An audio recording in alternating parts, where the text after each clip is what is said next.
মোংলা বন্দর খুলনার অন্যতম শ্রেষ্ঠ আকর্ষণ এবং বাংলাদেশের দ্বিতীয় সমুদ্র বন্দর। এই বন্দরকে কেন্দ্র করে গড়ে উঠেছে নতুন নতুন শিল্প কারখানা, সম্প্রসারিত হয়েছে ব্যবসা বাণিজ্য। ফলে কর্মসংস্থান সৃষ্টির মাধ্যমে বেকারত্ব দূরীকরণ সহ দক্ষিণ পশ্চিমাঞ্চল তথা দেশের সামগ্রিক অর্থনৈতিক উন্নয়নে এই বন্দর ব্যাপক ভূমিকা রেখে চলেছে।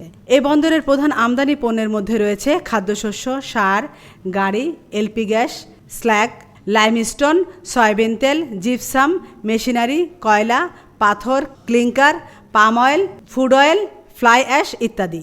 প্রধান রপ্তানি পণ্যের ভিতর রয়েছে গার্মেন্টস, পাটজাত পণ্য, চিংড়ি, সাদা মাছ, শুকনো মাছ, ক্লে টাইলস, কাঁকড়া, মেশিনারি, কটন, ইয়ার্ন ইত্যাদি। এছাড়া মোংলা ইপিজেড হতে বিশ্বের প্রায় 38টি দেশে পণ্য রপ্তানি হয়। 2022-23 অর্থবছরে মোংলা বন্দরে মোট 302 কোটি টাকা রাজস্ব আদায় হয়েছিল। অন্যদিকে 2023-24 অর্থবছরে মোট 319 কোটি টাকা রাজস্ব আদায় হয়েছে।